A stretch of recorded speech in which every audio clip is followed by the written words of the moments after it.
Hello दोस्तों, स्वागत है जीके एक्सप्लेन बाय प्रकाश में। आज इस वीडियो में 25 मोस्ट इम्पॉर्टेंट प्रश्न को हम लोग कवर करने वाले हैं। ताकि यह सीजीएल, एमटीएस, सीपीयू, बैंकिंग एवं अन्य स्टेट एग्ज़ाम के लिए इम्पोर्टेंट प्रश्न बनने वाली है। तो वीडियो को अंत तक बने रहिएगा ताकि आपके एग्ज़ाम के लिए इम्पोर्टेंट साबित हो। तो अपने पहले प्रश्न की ओर चलते हैं। लेडी विद द लैम्प किसे कहा जाता है? Lady with the lamp Florence Nightingale को कहा जाता है। इसका सही आंसर हो जाएगा फ्लोरेंस नाइटिंगेल। यह प्रश्न सीपीयू में भी आया है और एमटीएस में भी आया है। तो इस तरह के हम लोग आगे की ओर प्रश्न को भी देखते चलेंगे।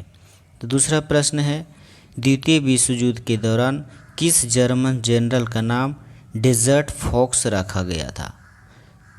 डेजर्ट फॉक्स द्वितीय विश्व युद्ध के समय किसका नाम रखा गया था? यह रोमेल का नाम डेजर्ट फॉक्स रखा गया था। यह भी एग्ज़ाम सेक्शन ऑफिसर में स्टेनोग्राफर में भी आया हुआ है। चलिए अगले प्रश्न की ओर हम लोग चलेंगे। स्वतंत्रता, समानता, भाईचारा का नाम निम्नलिखित में से किसके साथ संबंधित है? स्वतंत्रता, समानता एवं भाईचारा का नाम किससे संबंधित है? तो यह फ्रांस की क्रांति से संबंधित है। यह भी एसएससी एमटीएस में आया हुआ है, स्नातक में आया हुआ है, सीएचएसएल में भी आया हुआ है। इस तरह का हम लोग इम्पोर्टेंट प्रश्न सीजीएल में भी यह प्रश्न पूछा गया था। आगे की ओर प्रश्न देखेंगे। क्वेश्चन नंबर 4 देखेंगे, मिलान करने के लिए है। शीत युद्ध किससे संबंधित है? तो शीत युद्ध संयुक्त राज्य अमेरिका और किसके सोवियत समाजवादी गणतंत्र संघ से संबंधित है। धर्म युद्ध संबंधित है, वह धर्म युद्ध कर्ता से संबंधित है। दीर्घकालीन प्रयाण किससे संबंधित है? माओ से संबंधित है। इसी प्रकार आप लोग भी जानते होंगे रूसी क्रांति 1917 ईस्वी में हुआ था। इस प्रकार जो इसका सही आंसर हो जाएगा वह ऑप्शन नंबर 3 हो जाएगा।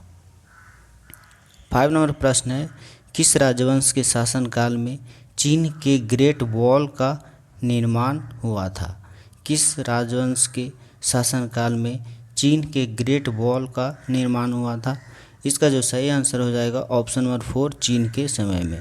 यह भी प्रश्न सीजीएल में पूछा गया था।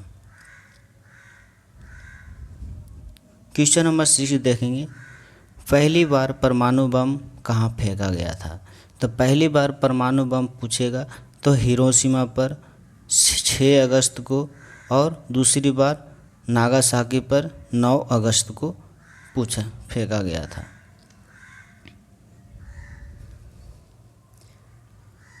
क्वेश्चन नंबर 7 देखेंगे, अमेरिका की खोज किसने की? तो अमेरिका की खोज किसने किया? यह कोलंबस के द्वारा किया गया था अमेरिका का खोज। और भारत का खोज वास्को डी गामा के द्वारा किया गया था। क्वेश्चन नंबर 8 देखेंगे, पाब्लो पिकासो कहाँ के थे? तो पाब्लो पिकासो कहाँ का था? वह स्पेन का था। यह प्रश्न सीएचएसएल, सीजीएल अन्य एग्जाम में भी पूछा गया है।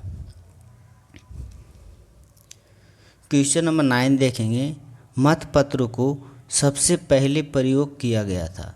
मतपत्र को सबसे पहले प्रयोग कहाँ किया गया था? प्राचीन यूनानों में किया गया था। यह भी स्नातक स्तर में पूछा गया है। सभी प्रीवियस ईयर को हमने कंपाइल किया है। तो चैनल को सब्सक्राइब कर लीजिएगा। इस तरह के और भी प्रश्न हम आपके तक आसानी से लेके आए। अगली प्रश्न है क्वेश्चन नंबर 10, गुट निरपेक्षता का मूल रूप से अभिप्राय है। गुट निरपेक्षता का मूल रूप से क्या अभिप्राय है? शक्तियों गुटों के प्रति तटस्थता से संबंधित है गुट निरपेक्षता। क्वेश्चन नंबर 11 है, दक्षिण अफ्रीका में पालन की जाने वाली प्रजातीय भेदभाव नीति को क्या कहा जाता है? तो दक्षिण अफ्रीका में जो पालन की जाती थी प्रजातीय के द्वारा, वो भेदभाव उस नीति को क्या कहते हैं? तो उस नीति को हम लोग रंग भेद की नीति कहते हैं। चलिए आगे की ओर प्रश्न देखते हैं। क्वेश्चन नंबर हम लोग 12 देखेंगे। क्वेश्चन नंबर हम लोग 12 देखेंगे। चलिए, 49वें समांतर द्वारा किन देशों को पृथक किया जाता है, या 49वें समांतर रेखाओं के द्वारा पृथक मतलब अलग किया जाता है। इसका जो सही आंसर हो जाएगा, यूएसए और कनाडा को अलग किया जाता है।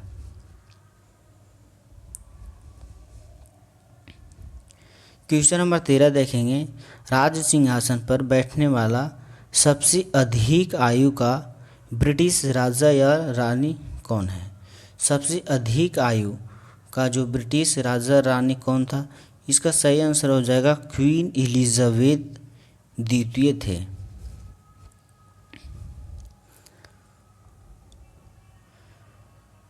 क्वेश्चन नंबर हम लोग 14 देखेंगे। निम्नलिखित में से कौन सी इमारत जो है वो विश्व की सबसे ऊंची इमारत है? आप सभी लोग भी जानते होंगे बुर्ज खलीफा जो है विश्व की सबसे ऊंची इमारतों में गिनी जाती है। क्वेश्चन नंबर हम लोग 15 देखेंगे। यह आह्वान किसने किया है, या किसके द्वारा कहा गया है कि प्रकृति को वापस जाओ? प्रकृति को वापस जाओ, तो यह किसके द्वारा कहा गया है? इसका जो सही आंसर हो जाएगा, यह रूसो के द्वारा कहा गया है। यह प्रश्न भी डाटा एंट्री ऑपरेटर में पूछा है। चलिए आगे की ओर देखते हैं। आगे की ओर प्रश्न है क्वेश्चन नंबर 16। रूसी क्रांति का प्रारंभ किस शहर से हुआ? तो रूसी क्रांति का जो शहर से प्रारंभ हुआ था वह है सेंट पीटर्सबर्ग नामक शहर से रूसी क्रांति प्रारंभ हुआ था। आगे की ओर प्रश्न देखते हैं। क्वेश्चन नंबर 17 देखते हैं। 19वीं शताब्दी के अंत में कौन सा देश सबसे बड़ी औपनिवेशिक शक्ति के रूप में उभरा? तो 19वीं शताब्दी के समय वह ब्रिटेन नामक देश है जो सबसे अधिक या बड़ी औपनिवेशिक शक्ति के रूप में उभरा। यह भी एमटीएस प्रश्न है। क्वेश्चन नंबर हम लोग देखेंगे 18 देखेंगे हम लोग। क्वेश्चन नंबर 18 को, मार्को पोलो किसके लिए विख्यात है? मार्को पोलो किसके लिए विख्यात है? तो यह चीन, भारत और एशिया की यात्रा करने के लिए मार्को पोलो विख्यात है। क्वेश्चन नंबर 19 देखेंगे। वह रानी जिसकी या जिसका उपनाम ब्लडी मैरी था। वह रानी जिसका जो उपनाम है वह ब्लडी मैरी है। उसका जो सही आंसर हो जाएगा, मैरी प्रथम का जो नाम था वो ब्लडी मैरी था। क्वेश्चन नंबर हम लोग 20 देखेंगे। नई आर्थिक नीति किसने शुरू किया? तो नई आर्थिक नीति जो शुरू किया गया था वो किसके द्वारा? लेनिन के द्वारा नई आर्थिक नीति शुरू किया गया था। यह भी एमटीएस का प्रश्न है। क्वेश्चन नंबर 21 को देखेंगे। निम्नलिखित में से किस अमेरिकी राष्ट्रपति ने कूटनीतिक संबंध को सुदृढ़ करने के लिए 1972 ईस्वी में चीन का दौरा किया था?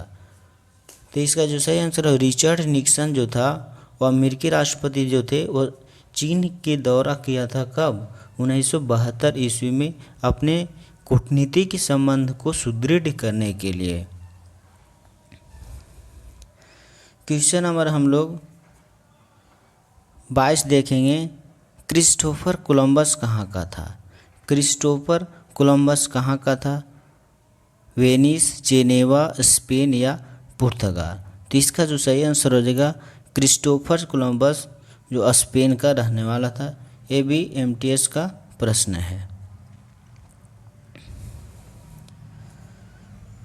Question number 23। चीन की मुक्ति के समय चीन कम्युनिस्ट पार्टी का अध्यक्ष कौन था? तो चीन की मुक्ति के समय कम्युनिस्ट पार्टी का अध्यक्ष कौन था? इसका जो सही आंसर हो जाएगा वो ऑप्शन नंबर सी हो जाएगा, माओ डिजोंग था। माओ डिजोंग था।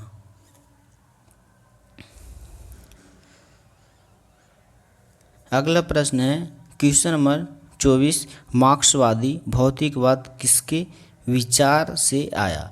मार्क्सवादी भौतिकवाद किसके विचार से आया। इसका सही आंसर हो जाएगा ऑप्शन नंबर 3 डार्विन के विचार से आया।